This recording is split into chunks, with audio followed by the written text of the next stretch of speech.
Thank you so much, Misty. I'm super excited. I'm going to go ahead and share my screen here, and we'll get our PowerPoint going. Okay, can everyone see that PowerPoint just fine?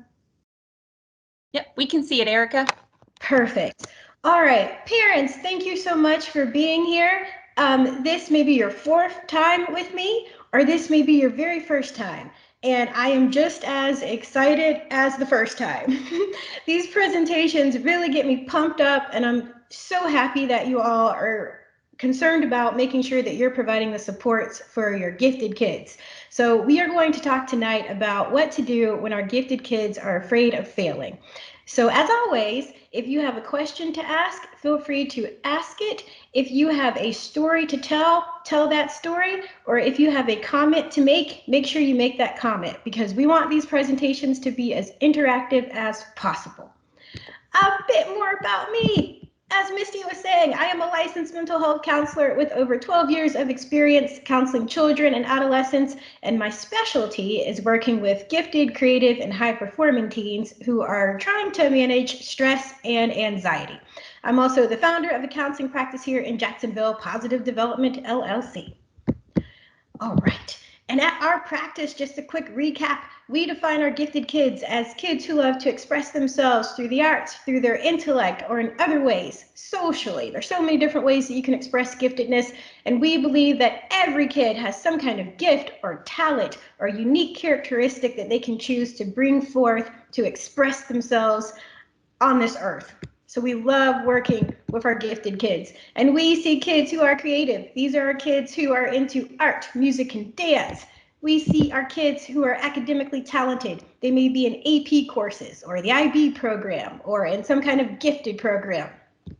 And we also see our kids who we call the change makers. These kids may not have even been labeled as gifted, but there's something about their ability to use their intuition, to stand up, to want to advocate for justice and fairness and question the norm. You know, these are potentially our next future social leaders of our time. All right, so we are here tonight to talk about what to do when our gifted or high-performing kid is afraid of failing. So we're going to go ahead and get this chat started, parents. I want you to start typing in, what are some of the things that you're noticing that your gifted child or your high-performing child may be hesitant to try? Go ahead and start typing that in, and we're going to see what pops up in the chat here. So the question is, what are some of the things that your gifted or high-performing kid may be afraid of trying because they feel like they may fail at this thing, or they feel like they may not be the best at this thing, or they feel like they may not get it right, so they just would rather avoid doing it? Take a minute there, and Misty or Catherine, if you can tell me if you see anything popping up in that chat.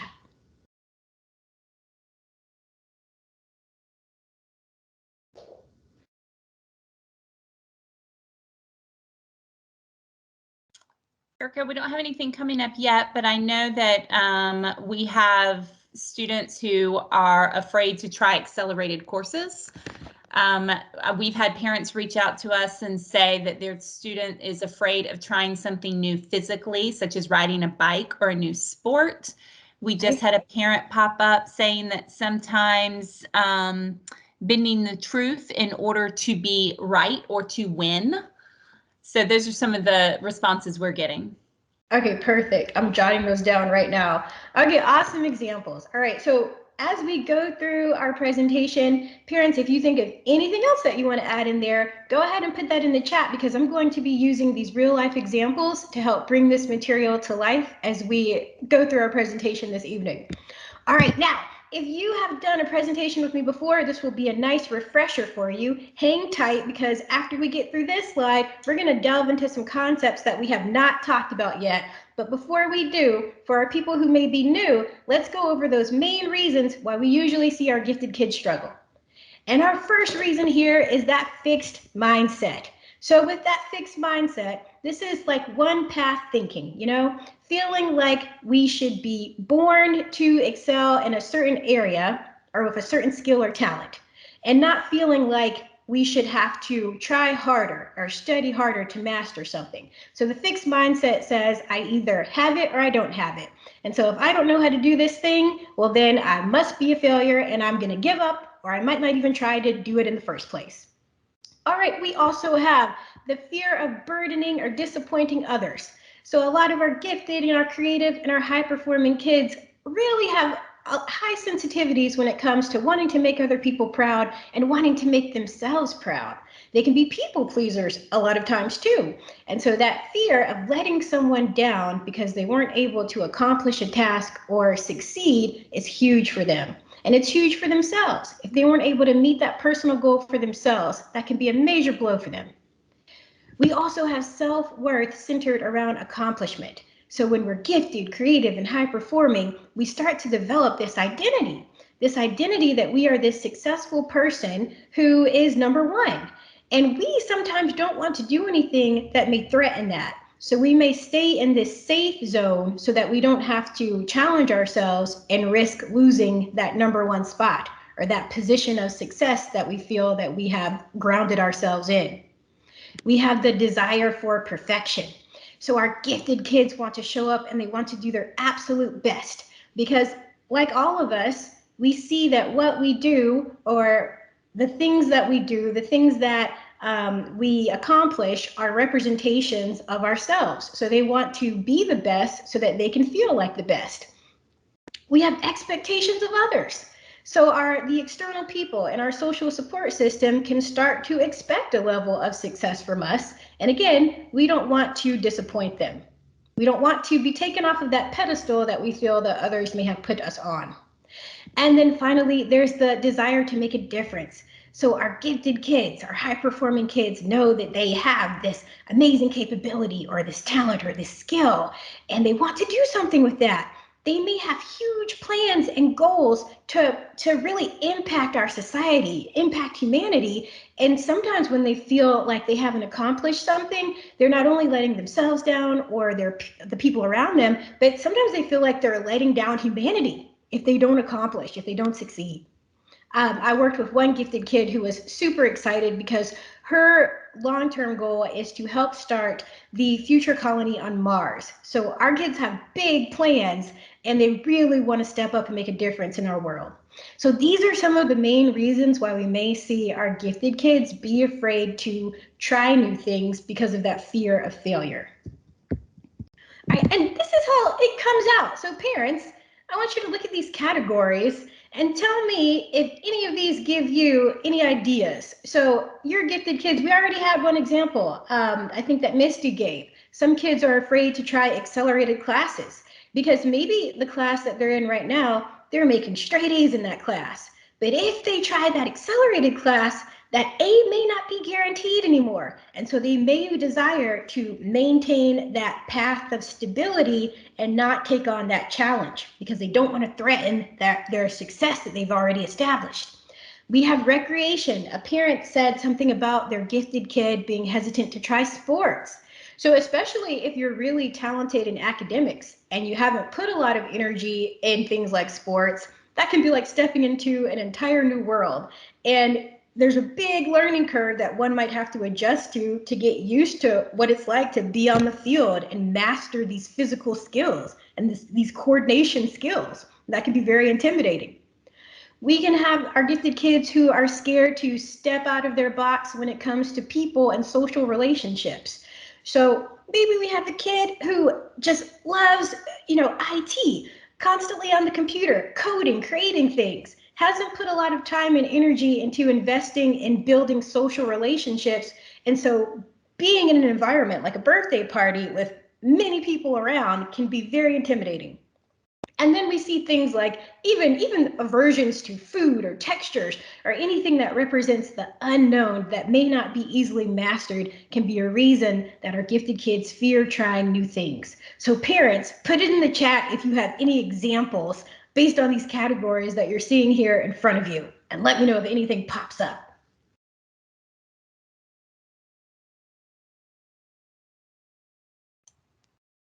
Great, Erica. We have one parent that's asking about what about resilience? The fact that they keep trying and not giving up from the first trial. And then throwing the fault on others, or the challenge itself. Example, I don't want to play this game, not because I'm afraid to do it, but because the game is defective and not well done.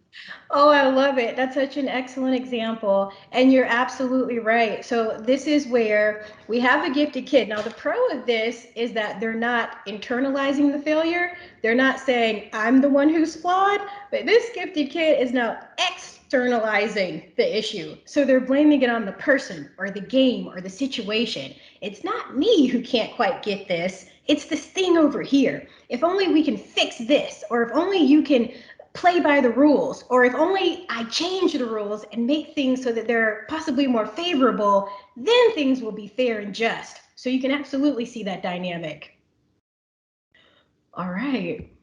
Let's move on to our next slide here. And this kind of ties into what that parent just brought up.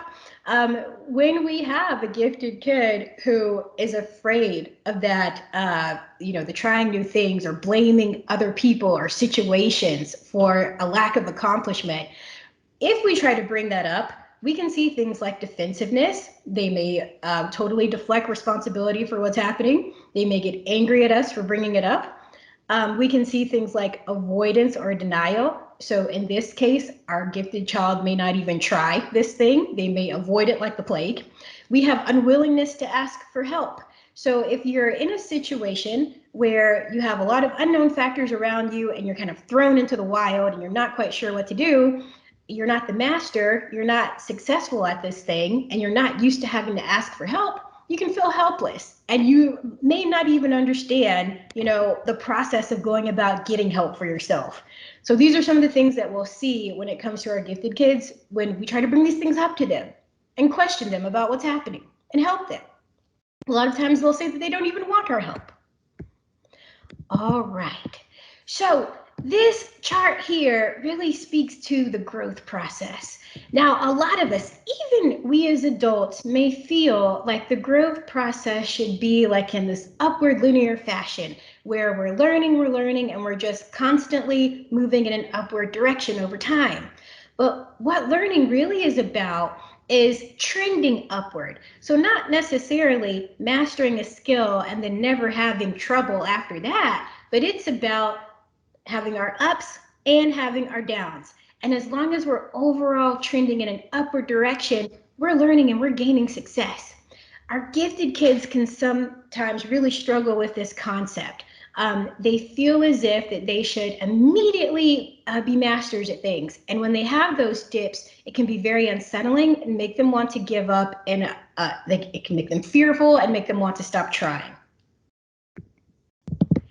And then let's look at our achievement and stress chart here. And there's many variations of this that you can find online. And how I've highlighted it is that we can have our area of complacency, and this is where you can see some gifted kids stay in. So complacency is that place that we've mastered.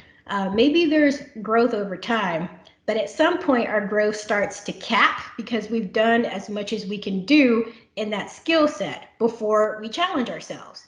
Then we have learning. Now, learning is when we say, okay, I'm going to step into the unknown here and try some things that I haven't tried before, and let's see what happens. The cool thing about learning is that it can escalate our achievement over time, but it can also be very stressful because this is the place where maybe we have to study harder, we have to ask questions, we have to get tutoring. We have to do things that we may not be used to doing. We may fear that we look foolish because we didn't know something. We may get embarrassed when we're in this learning area. A really great example of this is I was working with a gifted student recently, and she talked about gymnastics. And she said, I don't have a problem with practicing and getting better at gymnastics, but it's about the fact that there's all these people around and they're looking at me. So when I try new things and I fall, flat on my face, that's super embarrassing. If I could try these skills and practice them without the audience around, I would be more likely to even try harder and step outside of my comfort zone. So again, when you're seen as being this person who's on top, it can be very intimidating to step into this area where now people are looking at you and seeing you fall flat on your face. If we're going to use the gymnastics example.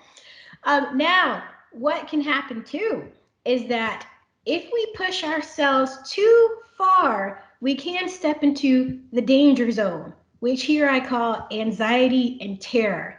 And this is where we may have taken on a bit too much to the point that we overwhelmed ourselves, and now we're just panicking because we can't keep up. We tipped over from learning into terror a bit too quickly. And I think when our gifted kids think about trying new things, they feel like they may go from complacency to anxiety and terror. But in reality, with proper coaching and support and love, we can keep them in this nice, healthy learning zone. Any questions or comments about that, parents?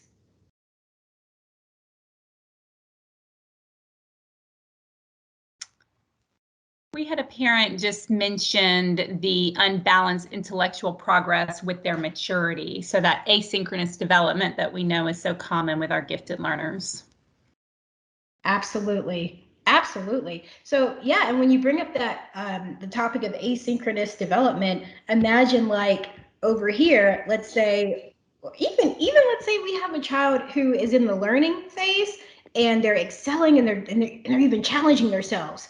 And this is let's say math. Maybe they excel in math, but they're let's say they're 15 years old. Intellectually, maybe they're performing at a much higher age than that, but socially they may be performing at the age of like, or presenting at the age of like a 13-year-old.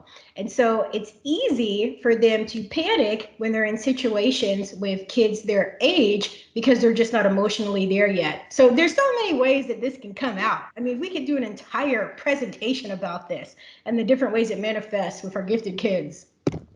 Awesome example. Okay, so now we're going to talk about what we can do about this. How can parents encourage their gifted kids to try harder? There's 4 main things I want to go over with you this evening, and those things are setting boundaries and negotiating, desensitizing our kids to fears, using modeling strategies, and understanding our child's zone of motivation. So let's start off with setting boundaries and negotiating.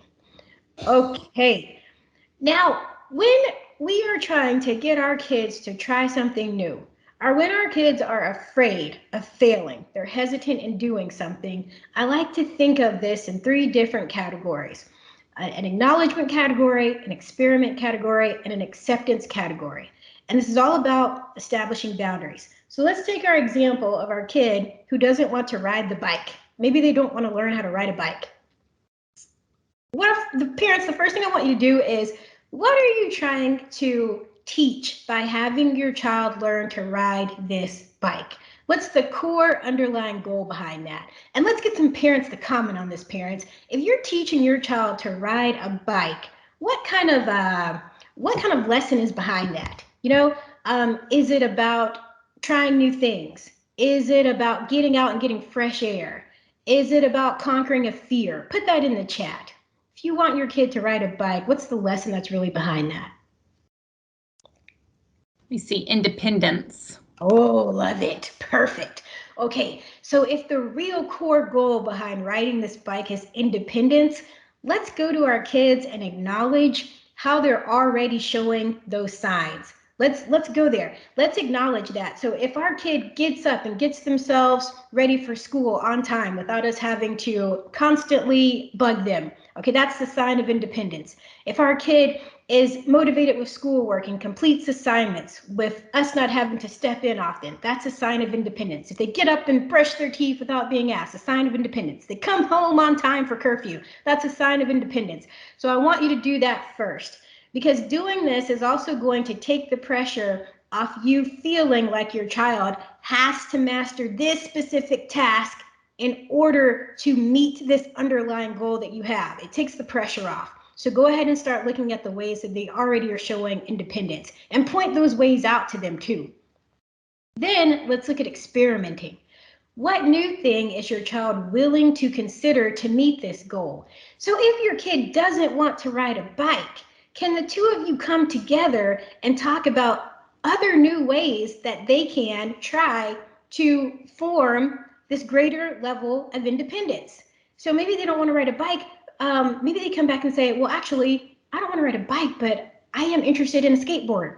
Or I don't want to ride a bike. Maybe I'll get some roller skates. So negotiate. If the bike is a no, let's look at some other ways that we can still meet the underlying core goal and negotiate back and forth with our kids until we come up with something that makes sense for us both.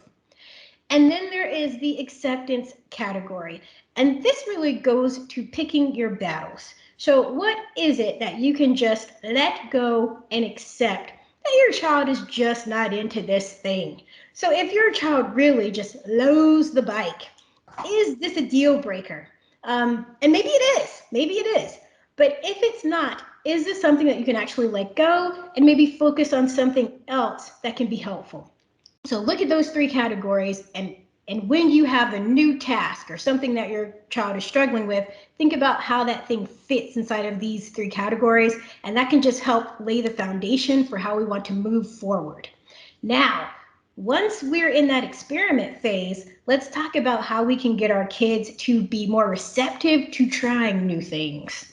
So let's say we've come to a good medium and we're going to try new things now. Now we want to work on desensitizing them to that new thing or to that thing that they're afraid of failing at. So I'm going to show you some examples here. All right, now this example was with a person a very long time ago, and this kiddo had been in a situation where they were out in public, and there was a construction team working close to the public restroom. Well, something went wrong in that construction activity that they were doing, and there was a minor explosion. The child was absolutely fine, but the sound of what happened was terrifying. And this was happening while he was using a public restroom. So, needless to say, he became very afraid of using the restroom in public. So, what we did to desensitize him to this fear is that we took the big goal of using the restroom in public and we broke it down into these minor milestones. So, it can be intimidating for anyone to go from a place of being an absolute terror to achieving the end goal. But if we can break the end goal into minor steps over time, that's when we can see a lot of progress. So we did things like having this kiddo just walk past the public restroom and look into the doorway. This was all at school. He was afraid to use the school restroom because of this incident that happened out in public somewhere else. And then the next thing we did, he conquered this. So he was able to look into the doorway. All right, so we gave him lots of praise and enthusiasm for this task that he had accomplished. We celebrated the milestone. And then the next thing we did was we had him quickly walk in that restroom and walk back out. And so he was able to do that. He walked in and he would walk back out, and he'd be so proud of himself for this. After he accomplished this milestone, we had him walk in that school restroom, look around for 2 to 3 minutes. We even hid little plushies that he would find, like a scavenger hunt. And so it would help because while he looked for the plushie, he was acclimating himself to being in that restroom. And so he'd find the plushie and then he'd come back out and he'd be so proud. And before you knew it, he had been in that restroom for like 2-3 minutes and was totally fine. We celebrated the milestone. And then we worked our way up to where he would actually walk into the restroom and flush the toilet and wash his hands. And then the big celebration at the end, he was finally comfortable with going back into that restroom and using it as he did before that traumatic event took place. So this is called gradual desensitization. And you can even provide little rewards along the way to help encourage the little kiddos. If it's an older kid, you can have them earn credits towards maybe some big thing that they're looking forward to in the future.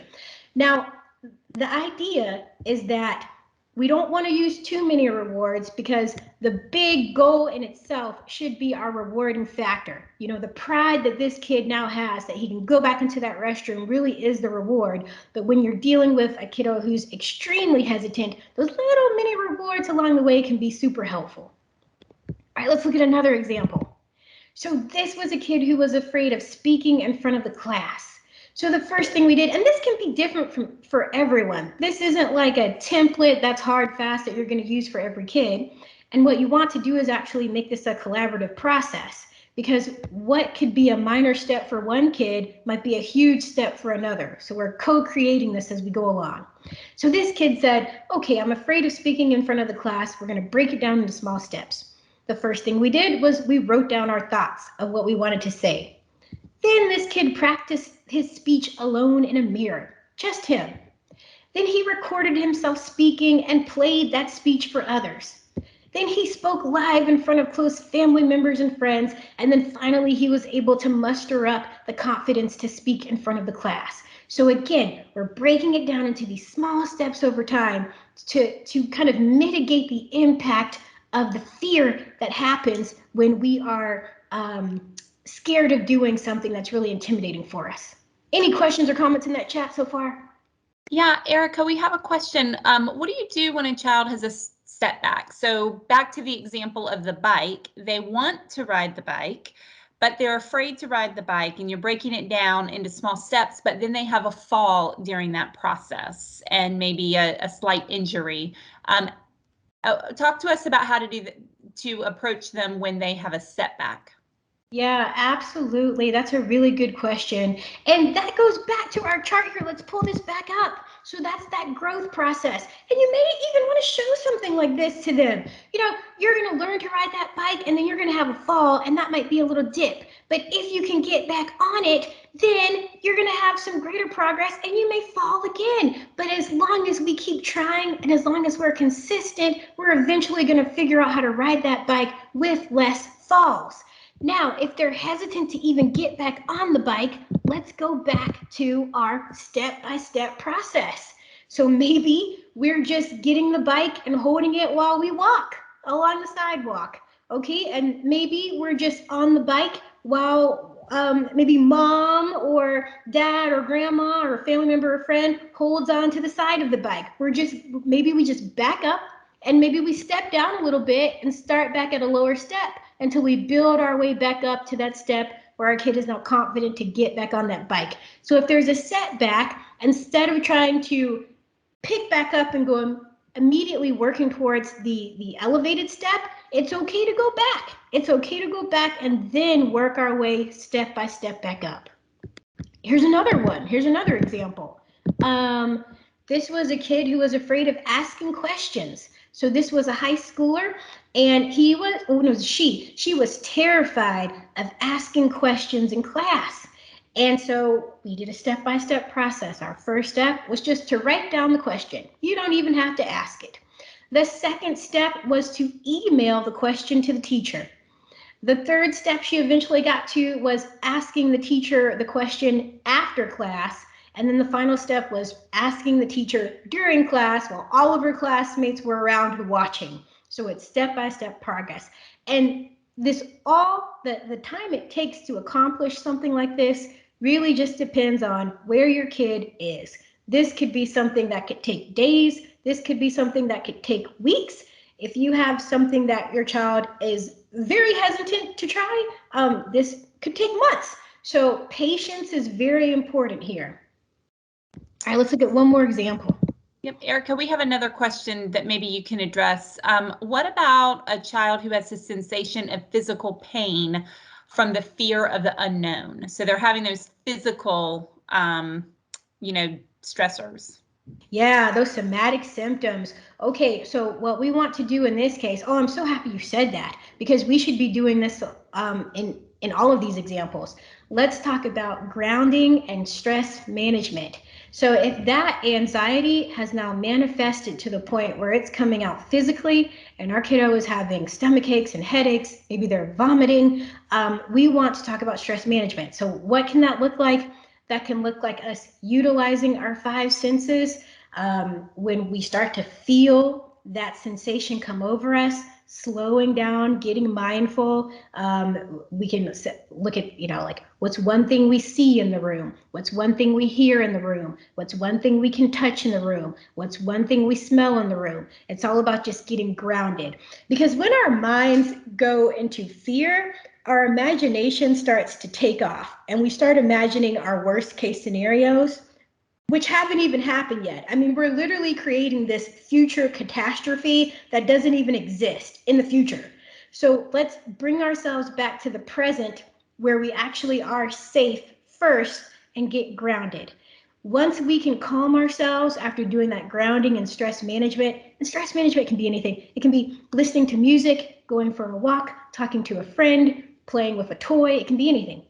Once we've calmed down and we're ready to possibly go back to that thing that's intimidating for us, then we can revisit it. So in that case, let's just stop, get grounded, and then later revisit.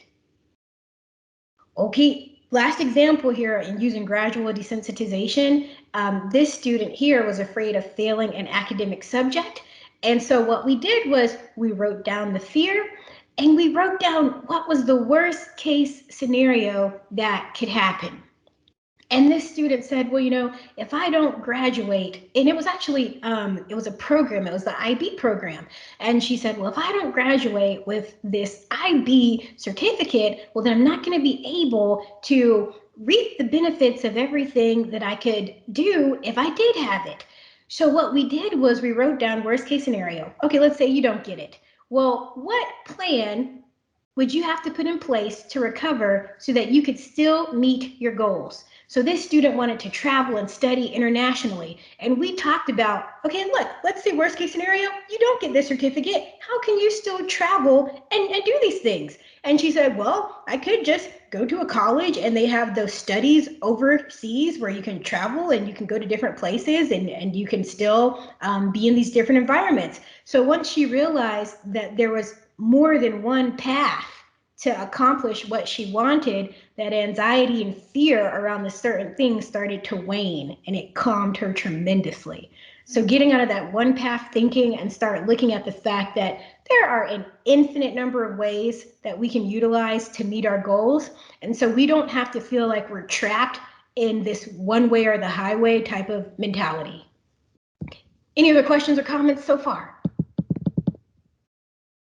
Nope, I think we're good so far. All right. So now let's go to our next slide here. Okay, now this next one is about using modeling strategies. This is super important. And when I talk about modeling strategies, what I mean, parents, teachers who are on our call today, other caregivers who are working with gifted students, I'm talking about using yourself as a model to show how to work through things like fear of failure, fear of trying new things. So let's talk about how to do that. And I want you to put it in the chat too, but before I do that, let me explain these 3 boxes here.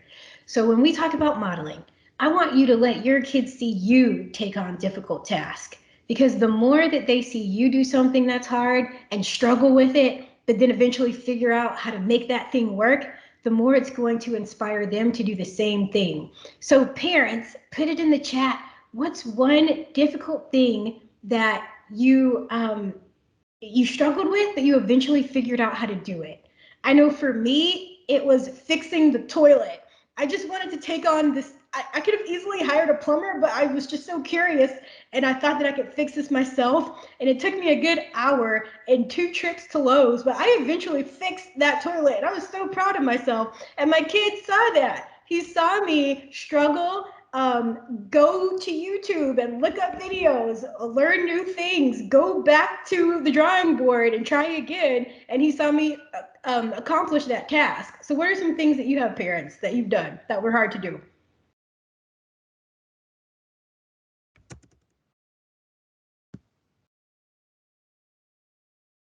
Anything in that chat? Nothing yet. Okay, well, think about that, parents. Think about difficult tasks that you've accomplished, and you can bring those up as examples. And if your kids actually see you do those things, even better. Okay, the next thing I'd like you to do when you think about modeling is to ask your kids for their help. Let them know that even you, the high-functioning adult, still needs help at times. So let them see you have something like, for little kids, it can be a big puzzle. For older kids, it can be a chore out in the yard or something like that. Get them in there and have them contribute and show that everyone can use help. And we don't just automatically know how to do things. And the final thing is to let your kids see you recover from mistakes. So a lot of us don't like it when we make mistakes. We want to actually fix those mistakes as soon as possible, maybe so no one even finds out that we made a mistake, but let your kids see this. Let them see that you didn't master that thing immediately and how you thought your way through that to still accomplish the end goal. And those are going to be huge ways to model that growth-minded thinking that we want our kids to get to, so they'll have less fear of trying new things. They'll have less fear of making mistakes. Okay, and then let's go to this chart here. Now, this chart is all about how to give our kids a healthy balance of independence when we're encouraging them to, push out of their comfort zones. And you can see here to the left side, if we give our kids too much independence, then we can see things like them getting confused, not having enough guidance, possibly feeling abandoned, unloved, burdened, misguided, so on and so on. Now, our pros are that if they're doing something totally on their own, they actually could learn faster than their peers. They may become more resourceful and strong, and so on. And then if we go over to our opposite side of the spectrum here, if we jump in too quickly to help our kids when they're struggling, if we give them too little independence, then we can see them lose interest in the activity because they didn't have to figure it out anyway. Somebody else came in and did it for them. You did it for them. We may see them get unmotivated. They may start to get demanding. Now they expect you to step in and do things for them. They may feel paralyzed and helpless, dependent on you, or even entitled. The pros of this is that they don't have to do anything. There's little effort they have to do because they know someone's going to come in and save them. We can see things like less ownership of their wins and problems because, again, someone else helped them accomplish this task. And so what we're looking for is a healthy balance of independence. We want to be right here in the middle where our kids feel self-reliant, confident, responsible, and trusting. And hopefully the narrative that emerges from this is I can trust myself to make good decisions, to try new things, but I can also ask for help when I need it. A nice, healthy balance in the middle here. Okay. All right. And then finally, this is a biggie. We're going to take a little time on this one. I want you to understand your child's zone of motivation.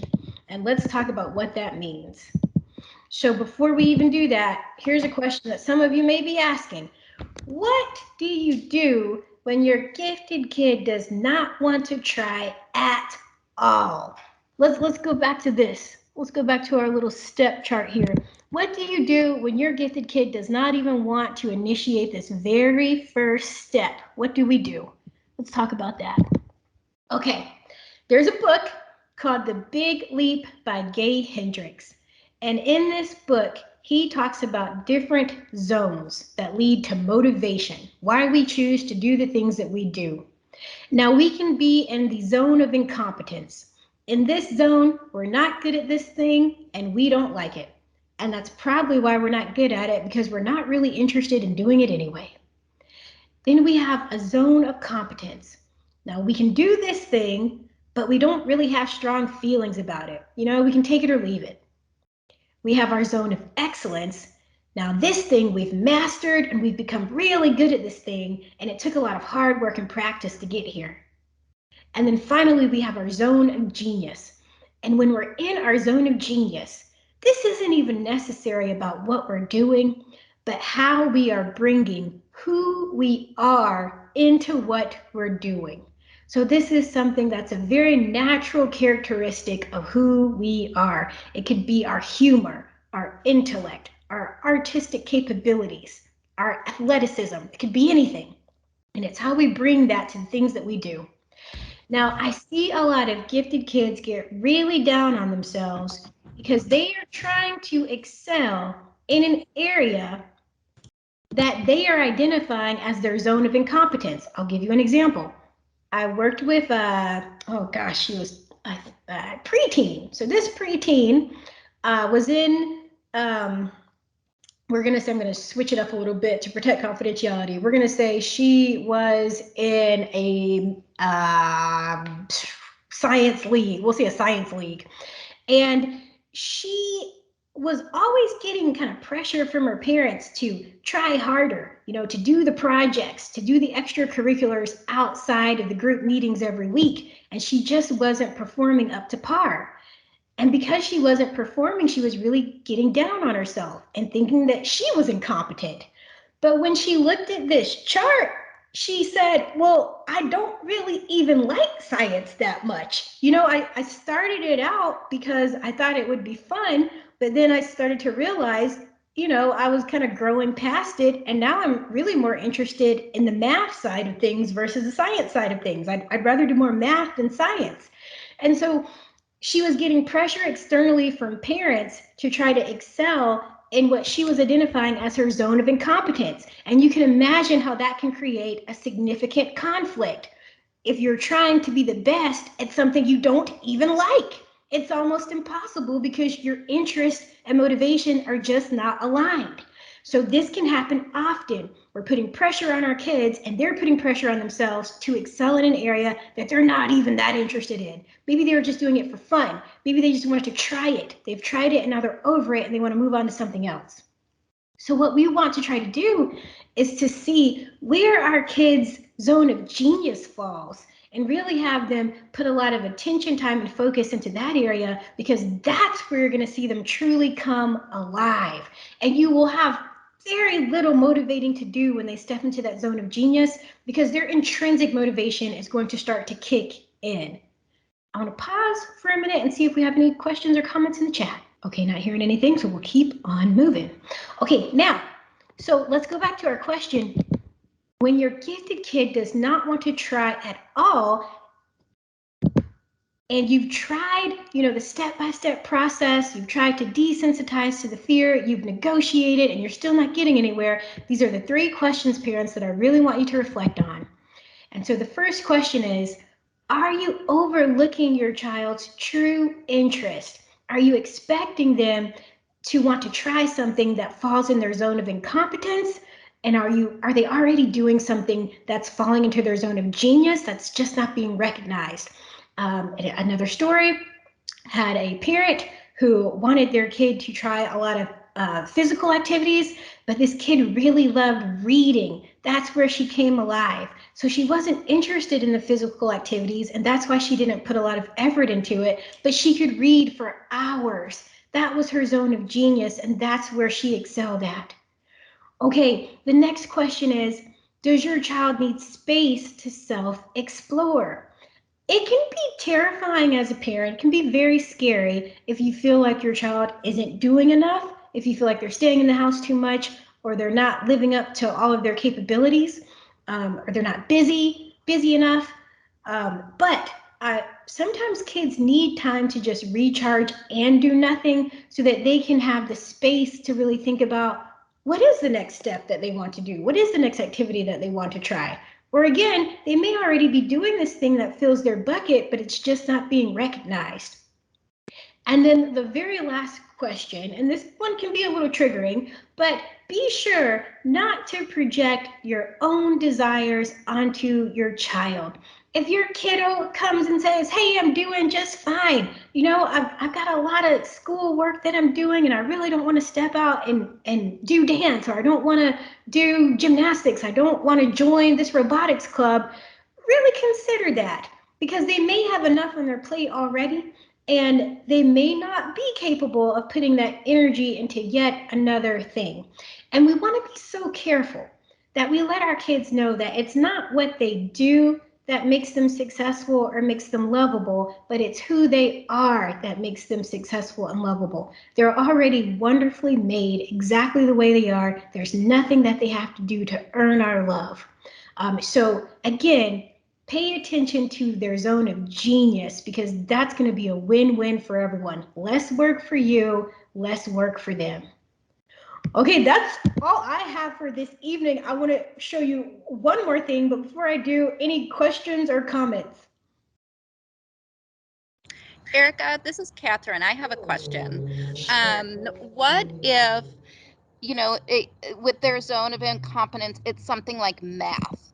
Okay, so they're like refusing to even study for a test because they're like, listen, I'm just going to fail anyway. I'm not good at this. So like that last screen that you presented, like you don't have the option of encouraging their interest because it's required. So how, as a parent, do you handle that? Excellent question, Catherine. Okay, so now we're going to go back up here to these boundaries. So we're going to, and actually, this isn't even up here. So instead of accept, in this case, we're going to have like our zones of green means, you know, these are the things that you don't want to do and I'm okay with. Yellow is these are the things that we'll consider doing differently. And then red can be these are the absolute no's. So we're going to change this chart up a little bit. And those are the areas where we say, look, you've got to put some effort into this because if not, there's going to be some serious consequences. And then we as parents can decide what those consequences are. So it doesn't have to be this free for all when it comes to things like that. But I'll tell you, and this is going to sound controversial, but when kids are saying that, what they're actually doing is they're hitting on something because in the future, if this child decides that they don't want to do something that involves a heavy amount of math, they're probably going to choose another field. But to your point, Catherine, they're in a setting right now where they don't have the option sometimes to choose what zone that they can be in. You know, like if that kid doesn't pass that math class, then what happens if they have to repeat a grade? And that's not going to help that child accomplish future goals. So you can put some boundaries in place where you have that green zone, yellow, red, and red is these are the things that are in the no zone where I can't accept you just not doing this at all. And then in that case, you may have to put consequences in place like removal of privileges because that's going to be the external motivation that they may need to challenge themselves to get out of that zone of incompetence. It's not going to make them develop a love for math whatsoever, but at least it'll give them a little boost of motivation to do something before something they do love gets taken away. That's great. Thank you, Erica. Okay, so another parent question. When a child has set a goal and succeeds, but doesn't see or feel that they deserve the success. Oh, that's really, really good. Okay, so they're minimizing their accomplishments. And, you know, I would say keep that into balance because the pro of that is that you have a kid who's striving for excellent standards, but the con is that you can enter into something called an achievement trap. And so this is no matter what you accomplish, it's just never good enough. You see adults get to this all the time. So they say, I just want to graduate high school, and they graduate high school and now they're like, well, I'm not happy. I want to graduate college at my dream school. They graduate from their dream school. They say, I'm not happy. I want to get a super awesome career.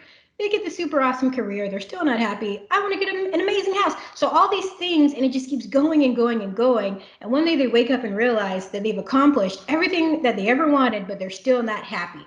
So then this is all about gratitude, slowing them down. You've got to validate them and let them know like, oh gosh, yeah, you won like 3 medals at that competition, but I hear you. You wanted to win all 5. So validate them first, but then see if you can get them to recognize the accomplishments that were made. And if you validate a kid long enough, you will hear them start to move in a healthy direction. But lots of times we as adults get in the way. Like we step in and we try to say, what do you mean you're not happy you didn't get 5 medals? You got 3. And so this shuts our kids down. But if we can validate them and acknowledge that we see the standard of excellence that they're trying to work towards, eventually you'll start to hear them move in a healthier direction. So validate them. Let them know that you understand what it was that they were actually trying to do, and then listen for that little glimmer of hope that you can jump in on and start to build upon. So like your kid may say, gosh, I wanted 5 medals and I only got 3, but I did get that 1 medal that I really wanted, so that was cool. And then that's when you jump in and really start saying, oh wow, well tell me about that 1 medal because you sound, a little bit excited about that, and build the conversation that way with getting them to develop gratitude.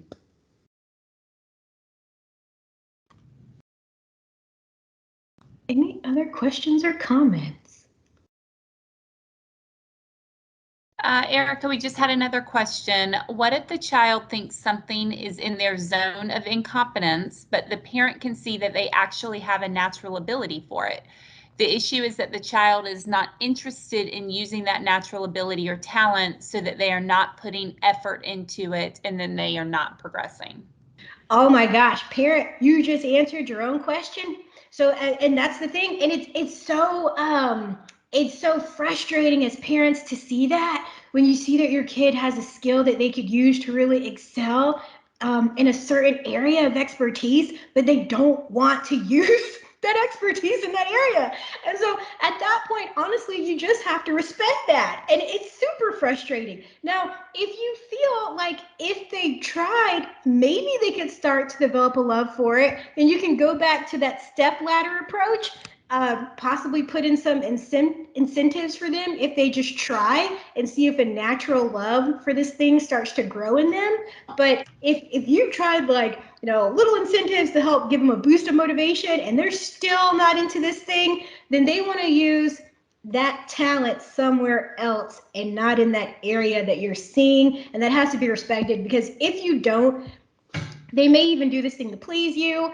They may do it because they feel like they have to do it, but eventually everyone gets to a point where they have this realization of, am I living in my zone of genius? Am I doing this thing for the right reasons? Am I living a life that I want to live? Or am I living a life that I feel I was led to live?